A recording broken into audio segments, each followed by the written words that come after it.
अस्सलाम वालेकुम। आज इस वीडियो में हम बात करने वाले हैं एयरटेल इंटरनेशनल रोमिंग के बारे में। अगर आप इंडिया में हैं और बाहर आना चाहते हैं, सऊदी या गल्फ़ में या कहीं भी जाना चाहते हैं इंटरनेशनल रोमिंग में, या फिर आप सऊदी या गल्फ़ में पहले से मौजूद हैं और आप अपना एयरटेल का सिम लेके आए हैं, तो उसमें बहुत सारी प्रॉब्लम होती है। अगर हम जैसे कि वहाँ से आ रहे हैं और हमारे मोबाइल में वो सिम लगा हुआ है और हम उसमें कुछ भी नहीं करते चेंजेस और यहाँ पे आ जाते हैं, तो कभी कभी क्या होता है कि हमारे नंबर पे नेटवर्क आना बंद हो जाता है। यहाँ पे हम आते हैं, हमारे नंबर पे नेटवर्क नहीं रहता, या फिर नेटवर्क रहता है लेकिन उसमें मैसेज वगैरह नहीं आते। तो उसको किस तरीके से हम सॉल्व करेंगे, हमारे नंबर पे किस तरीके से नेटवर्क आएगा और उसको किस तरीके से एक्टिव करेंगे, क्योंकि वो नंबर जो हमारे इंडिया में रहता है काफ़ी इम्पोर्टेंट रहता है। हम उसको बैंक में यूज़ किए रहते हैं और आधार से लिंक किए रहते हैं, बहुत सारी चीज़ें हैं। तो हम अपने नंबर को हर जगह से जोड़ के रखते हैं, तो वो नंबर हमारा बहुत इम्पोर्टेंट होता है और हम आ जाते हैं जल्दी जल्दी में और यहाँ पे वो नंबर हमारा काम नहीं करता। तो किस तरीके से हम अपने नंबर को सऊदी या गल्फ़ में कहीं भी रह के उसको बड़े ही आसान तरीके से उसको इस्तेमाल कर सकते हैं। मेरा भी एयरटेल का नंबर है और मेरा जब से मैं यहाँ पे तकरीबन 6 साल से मैं सऊदी अरब में हूँ और मेरा नंबर तब से और अब तक चलता रहता है और मैं उसको हर जगह यूज़ करता हूँ। वो नंबर मेरा आधार से लिंक है, पैन कार्ड से लिंक है, बैंक से लिंक है, और भी जितनी भी बैंकिंग सिस्टम है या जो भी आप हर जगह आजकल मोबाइल नंबर मांगा जाता है और हर एक चीज़ से मोबाइल नंबर और आधार सब लिंक होता है। तो इसलिए मोबाइल नंबर वो हमारा चालू रहना बहुत ज़रूरी हो जाता है। ऐसे में अगर हमारा मोबाइल नंबर यहाँ पे हम सऊदी में आ जाते हैं और हम उस पर ध्यान नहीं देते हैं, भूल जाते हैं और यहाँ पे हमारा नंबर नहीं चलता, तो काफ़ी दिक्कत हो जाती है। उसके साथ ही अगर आप इंडिया से आने वाले हैं तो मैं कुछ जानकारी दे दूं, आपको बता दूं। आप अगर इंडिया में हैं तो कहीं भी जाने वाले हैं इंटरनेशनल रोमिंग में, तो सबसे पहले काम आप ये कीजिए कि अगर आपका किसी और कंपनी का है, तो मैंने यूज़ नहीं किया है लेकिन फ़िलहाल जहाँ तक मेरी जानकारी में है कि और भी कंपनी का नेटवर्क चलता है, पकड़ता है, लेकिन एयरटेल का जो इंटरनेशनल रोमिंग है अच्छा माना जाता है और मेरे हिसाब से भी मैंने इसका एक्सपीरियंस किया है तो अच्छा चलता है। तो उसके लिए आपका अगर किसी और कंपनी का है तो आप उसको पोर्ट करा लीजिए, एयरटेल में करा लीजिए। 1 हफ्ते का प्रोसेस होता है, कुछ नॉर्मल से चार्ज होते हैं, उसके बाद आप पोर्ट कर लेंगे, फिर आप वो नंबर लेके आएंगे तो अच्छा रहेगा। और आने से पहले अगर आप इंडिया में हैं तो उसमें इंटरनेशनल रोमिंग इनेबल कर लीजिए। जितने भी एयरटेल के नंबर हैं सब बाय डिफ़ॉल्ट इंटरनेशनल डिसेबल होता है, उसको हमें इनेबल करना होता है। 2 तरीके से हम इनेबल कर सकते हैं। पहला ये है कि उस पर हम एक फ्री मैसेज भेज के उसको इनेबल कर लेंगे, 24 से 48 घंटे में वो एक्टिवेट हो जाता है। उसके लिए हमें अपने मैसेज बॉक्स में एक मैसेज करना है, टाइप करना है IRSTART, सब कैपिटल में होगा। उसके बाद उसको सेंड करना है 121 पे। उसको सेंड करने के बाद उसमें आ जाएगा कि इंटरनेशनल रोमिंग 24 से 48 घंटे में आपका एक्टिवेट हो जाएगा। उसके बाद आपका एक्टिवेट हो जाएगा तो आप कहीं भी जाएंगे तो आप इंटरनेशनल रोमिंग का पैक नहीं भी कराते हैं फिर भी आपकी मैसेजिंग सर्विस चालू रहेगी। बस आपको अपने मोबाइल की वैलिडिटी बरकरार रखना है, टाइम टाइम से उसको रिचार्ज करते रहना है और आपके नंबर पे मैसेज भी आते रहेंगे। और आप अपने नंबर पे रिचार्ज करके रखते हैं, उसमें 100-200 मेन बैलेंस में अकाउंट में आपका बैलेंस रहता है, तो आपका कॉल भी आएगा और कॉल जाएगा भी। लेकिन उसमें अगर कॉल रिसीव हो जाता है या आप किसी का कॉल रिसीव कर लेते हैं इंडिया से, तो उसमें काफ़ी अच्छा खासा चार्ज कट जाता है। तो इसके लिए आप सिर्फ ये जानने के लिए कि आपके कोई इम्पोर्टेंस कॉल हैं या आप किसी को कॉल करना चाहते हैं मिस कॉल, तो आप वो भी कर सकते हैं और जान सकते हैं। तो उसमें रखना बैलेंस ज़रूरी होता है और उसके लिए एक अलग होता है टॉपअप। 100 रुपये का रिचार्ज करेंगे आपको 81 कुछ पैसे मिल जाते हैं, तो 300 का कर लेंगे तो आपके पास 200 से ज़्यादा ही हो जाएंगे बैलेंस।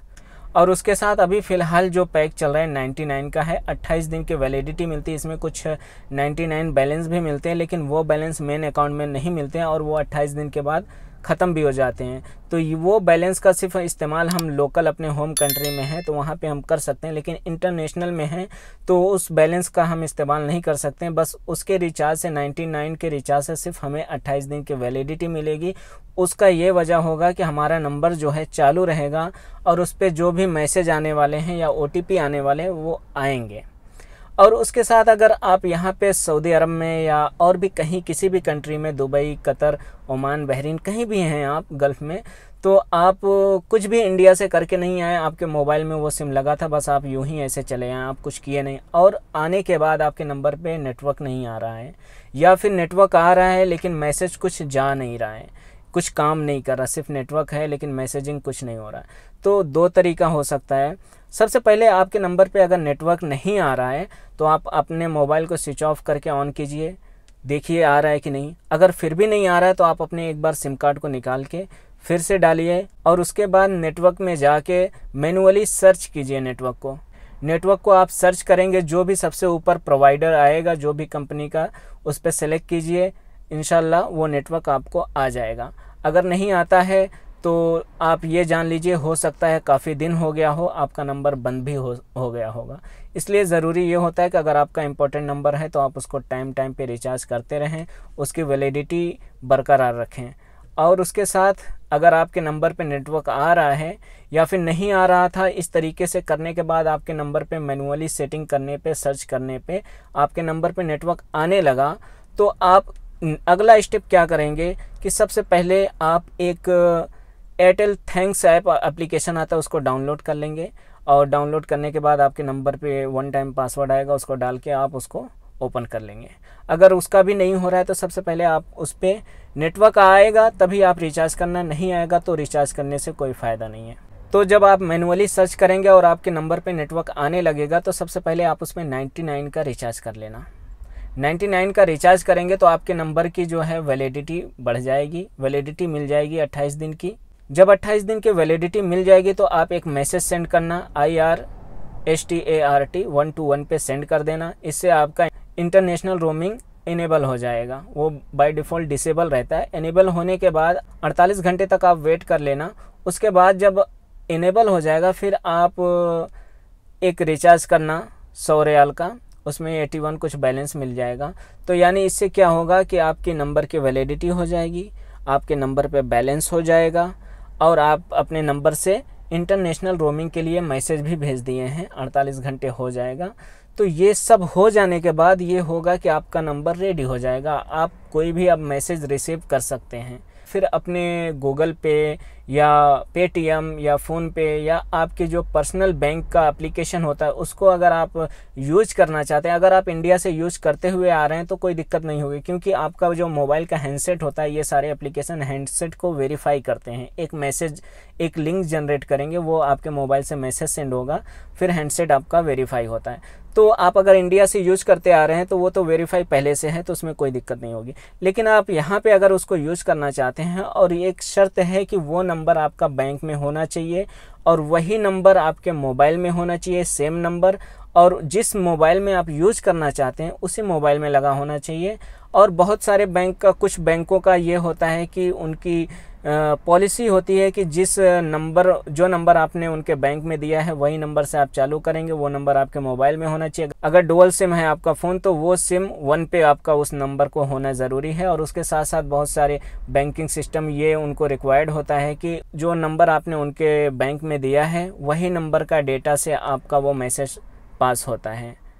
तो सब बैंक का नहीं होता, कुछ कुछ का है, मैंने देखा है, क्योंकि मेरे पास 2-3 बैंक अकाउंट है तो सबका नहीं है। कुछ कुछ बैंकों का है कि आप उसी के नंबर से, जो बैंक में रजिस्टर्ड नंबर है उसी मोबाइल में होना चाहिए और उसी के इंटरनेट को यूज़ करके आप वो मैसेज पास होता है, नहीं तो नहीं। उसमें ऑप्शन आ जाता है कि आप अपना डेटा चालू करें, तो आप देख लीजिए। तो अगर ऐसा कुछ है तो आप डेटा 1 सेकंड के लिए चालू करें, वो मैसेज पास होगा, उसके बाद डेटा ऑफ कर सकते हैं। और अगर ये बहुत रेयर है, ज़्यादातर ऐसा नहीं होता, आप किसी के भी वाईफाई से कनेक्ट करके आप वो मैसेज पास कर सकते हैं। लेकिन एक ख़ास बात उसके साथ ये है कि बहुत से लोगों का मैसेज जो है बैंकिंग वेरिफिकेशन के लिए नहीं सेंड होता। मैसेज और सब आता रहता है लेकिन बैंक के लिए वेरीफाई जब अपना हैंडसेट करते हैं तो वो मैसेज सेंड नहीं होता। उसकी वजह यह है कि जब हम इंटरनेशनल रोमिंग में आ जाते हैं तो हमारे मोबाइल में बैलेंस होना बहुत ज़रूरी है मेन अकाउंट में, क्योंकि जब वो बैंक के लिए वेरीफाई होगा ना वो आपका हैंडसेट, तो वो लिंक जो जनरेट होता है और वो सेंड किया जाता है तो उसको सेंड करने का चार्ज लगता है वो मैसेज का, और एक मैसेज का सेंड करने का 25 रुपये होता है। कभी कभी वो मैसेज सेंड हो जाता है लेकिन वेरीफाई कंप्लीट नहीं होता, तो फिर से हमें करना पड़ता है, यानी जितनी बार वो मैसेज सेंड होगा वो 25 रुपये आपके अकाउंट से कटेंगे। तो उसके लिए आपके मोबाइल में बैलेंस होना ज़रूरी है। अगर बैलेंस नहीं है तो वो मैसेज सेंड नहीं होगा और मोबाइल वेरिफिकेशन नहीं हो पाएगा। तो ये ख़ास ख्याल रखें। बहुत से लोगों का कहना होता है कि मेरा मैसेज सेंड नहीं हो रहा है या OTP आ नहीं रहा है। तो नहीं आने का वजह यही होता है कि हमारा नंबर पूरी तरीके से एक्टिव नहीं होता, और ना सेंड होने का मैसेज का यही रीज़न होता है कि हमारे मोबाइल में बैलेंस नहीं होता, वो सेंडिंग फेल आ जाता है। तो ख़ास ख्याल रखें, 25 रुपया उसका चार्ज करता है और इसका कोई टॉपअप कोई रिचार्ज नहीं, ये 25 रुपया वेरिफिकेशन के लगते ही हैं। तो हम अपने बैंक को वेरीफाई करेंगे तो उसके लिए 25 रुपया लगना बहुत ज़रूरी है। तो 25 रुपया कटेगा, आपका हैंडसेट वेरीफाई हो जाएगा। आप जितनी बैंक ऐड करना चाहे कर सकते हैं। आपका एक से ज़्यादा बैंक है तो आप गूगल पे या पेटीएम जो भी करेंगे तो उसमें ऐड बैंक आएगा, तो हर बार आपका मोबाइल वेरिफिकेशन हर बैंक करेगा। तो उसके लिए आपको ये 25 रुपये वो मैसेज में कटेंगे, मैसेज सेंड होने के, और फिर ये एक्टिवेट हो जाएगा। तो अगर अभी तक आपका कोई डाउट है या और भी कुछ सवाल है, कुछ आपको रह गया है या जो नहीं समझ में आया, तो आप कमेंट कर सकते हैं, पूछ सकते हैं, और मैं पूरी कोशिश करूंगा जवाब देने की। वीडियो अभी तक आपने देखा है, वीडियो पसंद आया हो तो लाइक कीजिए, चैनल को सब्सक्राइब कीजिए। वीडियो देखने के लिए बहुत शुक्रिया।